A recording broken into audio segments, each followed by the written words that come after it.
This video is brought to you by the guitar Skyhook. Alright, and we're back on Nerd Alert with Bobo Moreno. And I think I've talked Bobo in to tell us a bit about what he is doing when he is on job as a singer. Because I reckon when you play, I don't know how many jobs you play a year, 100? Maybe? Something like that, yeah. Sometimes, is your voice in the working order? Always? Far from it. Far from it. So when you wake up every morning, do you do the classical singer thing? What shape are we in today? Yeah. Do you do that every day? No. I do that shortly before a gig. And I'll have an idea, as the day goes on, and I kind of have a feeling for what condition my voice is in. And sometimes I'll have a cold, or in the summer there'll be the lovely grass pollen. Oh yeah. Who brings us these beautiful green pastures. Yeah. That cows can graze on, and young people can play football. Yeah. Grass can be a great thing, but if you're allergic to pollen and you're a singer, it's really. And you are, I can hear. Oh my! Yeah. It's just killer, you know, and it goes right on the vocal cords. Yeah. And that's just a month and a half every year. What do you do then? I just do what I can. I take some pills. Give me some pills. Yeah. And I'll do some nasal spray to clear the passages so I can breathe. Yeah. But most of the time I just suffer through it, and I always just sing with whatever I have available at any given day. Mm-hmm. And some days I have all 12 cylinders, and that's great. Yeah. And other days not so much. Yeah. But then I have to rely on musicality, and I can, do lines differently. Yeah. And you know that you can feel you haven't got the three top. I don't have that high note today, and I'll sing around it, and I'll do other stuff, which my jazz training helps me find other ways through the music. Yeah.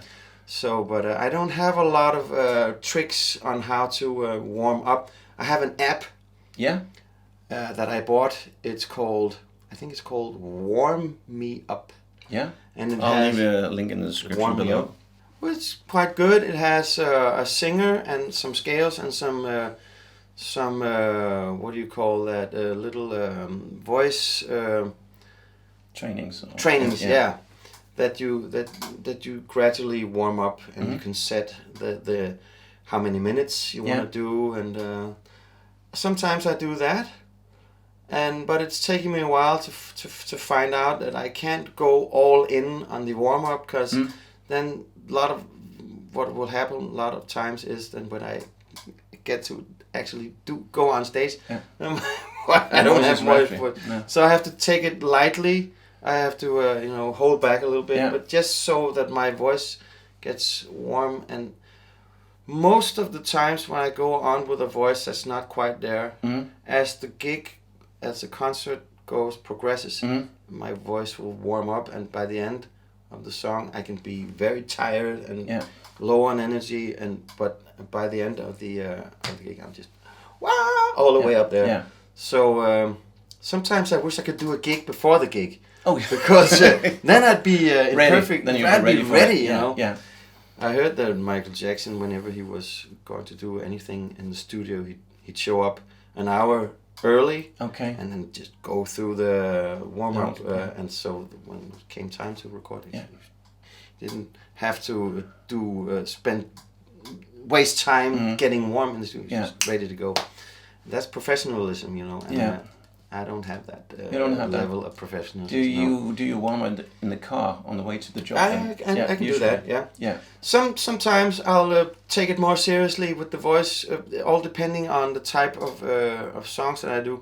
If I do songs that have a lot of space around them, and maybe it's a classical orchestra, strings, and you wanna sound as good as you can. I'll be very focused on being in the best quality of voice that I can be. doesn't always work out. No. So I find myself, just singing as well as I can. Yeah. And but having 100 gigs a year keeps you going, I guess. Yeah. But do you rehearse at home as well? No. Never. No. They never hear you slip a note. Oh, rarely. I Rarely? will be in my little room in the basement, maybe working out on some songs. Yeah. What I do, maybe if I do a cover of a song, I did a beautiful Eagles song, "Wasted Time." Yeah. What a great song! I didn't know it before. Oh yeah, beautiful. And then what I do sometimes, I buy the karaoke track. Yeah. Oh yeah. And then I slap it in the old Logic program, Yeah. and I dub myself in. Yeah. And I'll do takes, and then, okay, how can I interpret that? And what's my take on this? Yeah. And I'll work it. Yeah. And do a version that, okay, this sounds like me, and then I'll just keep hearing it and listening to it until I know what to do when I get to the performance. Yeah. So that's my way of working sometimes, but I don't go around the house singing just to train the voice. No. And that's just not the way I am. I would advise anyone who takes their singing career seriously to do that. To do so. To do that, because I would have, the point that I'm at now, I could have been at that point 20 years ago if I had been a little more systematic. Is that because you're lazy, or just I'm because you go lazy with the as flow? hell. I'm lazy. I'll admit it. Yeah. I am. But also I have so many different gigs. I'm always learning new songs. Yeah. And so I don't take the time out also to practice my instrument. Do you do physical training then to keep yourself fit, or is that Not with the job as well? Not regularly. No. No. And sometimes I'll find myself if I move around too much, out of breath. You are. I'll be out of breath, and so I have to remind myself, don't move around so much, because you need the air to actually sing. Yeah. So you couldn't do a Madonna job. Does she sing? I'm not sure. For the same reason. She could probably do all the choreography, but Yeah. I'm not sure that she's actually singing. Not all the way. I'm not sure she does. No. So I could do that. I heard she's sung once where she shouldn't have sung. You heard that? Yeah. Let's not go into that. No, let's not go into that. But no. But have you ever taught other people to sing? I've had the odd student once in a while. This is more back in the day. Yeah. People come to me and say, "Do you give lessons?" I say, "Not really." This is what I say today. Yeah. If people ask me, I say, I don't really give a musical. I don't really teach, but you're welcome to come by the house. Yeah. And we'll talk. Maybe if you can tell me about a song in advance, and I'll prepare on guitar, and we can sing it. Yeah. And we can go through some stuff. But mostly it'll be a talk about music and attitude and how do you approach singing a song, and that's usually an hour and a half, 2 hours. Yeah. That's all I have. Yeah, that's all I have. And then I'll say good luck with everything. Yeah. Because I don't have a system. I can't mold a singer. I can't teach somebody to sing who doesn't already know how to do that. So what good is a teacher? I wish I had the ability to do that, because the idea of sharing your experience is a beautiful thing to be able to do. I just don't have it down. No. But how do you look so cool then? On stage? I look cool on stage? Yeah, you do. How do you do that? Did that come from inside, or did you use a mirror for years? No, I look cool. Whenever I see footage of myself, or even, you know, sometimes when you do a gig, there'll be a mirror down at the other end, you know, a wall. I just, okay, don't look down there, because who's that awkward guy? Yeah. You know, I don't know that I look cool, but I try to present myself in a relaxed manner, because you know.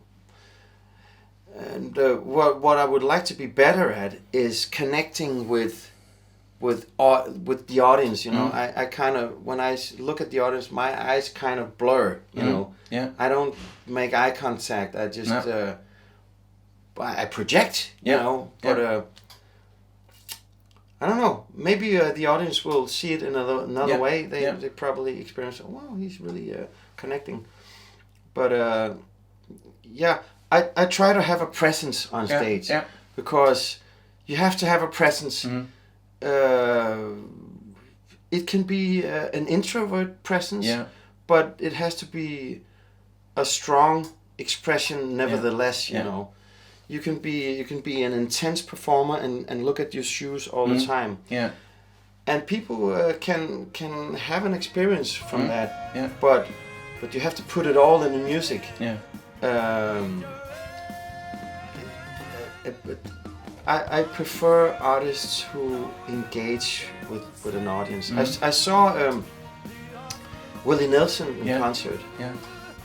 He didn't hardly say anything between songs. With that wonderful voice.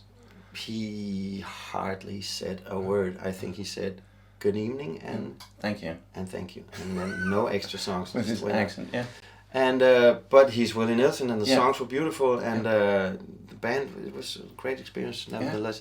But I think if you want to have any kind of sustained career in music, you have to learn how to engage with your audience. Yeah. You know. What's your tricks? I don't. What are my tricks? Let's see. No, you know, it's instinctual. Make them laugh if you can. Yeah. Don't try too hard. You know, be natural. Yeah. Because audience, they'll get uncomfortable if you try to impose something on them. You know. But the better you are at connecting. Yeah. Between songs, as well as during the songs, the more the bigger an impression you'll make, and the more joy you can give people. Yeah. I try very harder and harder these days to get the lyric out there. Yeah. To make sure. So you use Jørgen Thorsen and look at the words. Find the important words. Yeah. And then make sure that you emphasize them. Yeah. You know, that's the Thorsen way. Yeah. That's good advice. Yeah, it is. Have you got any tricks whatsoever to learning the lyrics or remembering them? What do you do? Because I mean, lyrics is you're touching on a very. That's my Achilles heel. Yeah. I am terrible at remembering lyrics. And singing covers means that people actually know the lyrics beforehand. Well, they might, you know. They might. Yeah. If I switch a verse or a line, they wouldn't probably notice that. But since I bought my first iPad, 8 years ago, my ability to remember a lyric is just deteriorated so badly. Yeah. But now I've made a resolution to be better. I make more of an effort to learn the lyrics. Yeah. Even if I don't know them perfectly, and I might have an iPad in front of me, it's no use having to look for every line, you know, and you lose touch of the music, or rather, when you know the music, when you know the lyrics. Yeah. I mean. You're just so much freer, and you're telling a story. You can tell a story. You can do a much better performance. So, I sometimes have a paper with just the first word written down, because that's usually it flows when you're just remembering the fucking first word. You know, that could be a good advice for someone like me. Yeah. Just have the first verse and then make an effort to remember the the word. And then make an effort to remember that. But I have so many different gigs all the time. Yeah. I can't take it all in. How many songs have you sung within the last year, do you think? Sometimes I think about that. How many new songs do I take in a year? I don't really know. Maybe it's 50 songs or something like that. I'm just guessing. Yeah. But I can't possibly remember 50 songs. I have to be selective. Yeah. Some concerts, they're concerts, you know, and you have to be able to take the stage. Yeah. And if you're bound by an iPad, you know, you're so limited. Yeah. You saw that Tiptoe concert. I had that iPad in front of me, and I didn't notice. No, because of the screen on the back, actually, that took all the focus on the way, because there was some Bond. Which was a great thing. They projected Sean Connery up on the screen behind me, so they wouldn't look. No one was looking at me anyway. No, so you could look at lyrics. I could just hop around in my underwear and sing. But that's not normally the case. No. Where you have Sean Connery and. But you're playing with the KK Soulband. Yeah. And that's playing more like dance jobs and things, so the lyrics not that important. I want to get the words right, nevertheless, because I feel foolish just singing, nonsense. Yeah. I mean, I know other singers who are perfectly fine with that, and 99 out of 100 people in the audience will never notice the difference, because we're in Denmark, and even though most people here speak very fine English, they don't hear lyrics that way, and and that even I mean, I'm in Denmark, so I should sing more songs in Danish. But all my background of music is American, and the way the words come out of my mouth, they fit the English language. So I find it actually a little bit difficult at times to sing in Danish, even though I speak Danish quite well. Yeah, you do. Yeah, I speak very good Danish. Han snakker meget godt dansk. Meget godt dansk. That's a joke. This is no way. Yeah, he does. Yeah. Danish is such a hard language to learn, but you've been there from the beginning. Yeah, I speak fluent Danish. Yeah, you do. What's the problem? But I look like no, I can't say that. No. But I look like I could come from a lot of different places. Yeah, because you do. Yeah, I actually do. Gene-wise. Yes, my mother is Puerto Rican, African, Latino, and my father is Polish Jewish. Yeah. Or Ashkenazi Jewish. Yeah. Which is Eastern Europe. So, and in my mother's family tree there is also English, white English plantation owner, that kind of thing. Yeah. So there's a lot of genes in there. Yeah.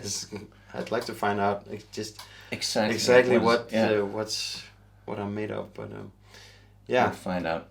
I hope you'll get into writing your own songs for a new album. Yes, soon. That'd be nice, wouldn't it? It would. Yeah. And I'll say thank you for coming all the way to our little studio, and I'll say thanks to you for watching Artist Talks and Artist Talks Nerd Alert. All right. See you.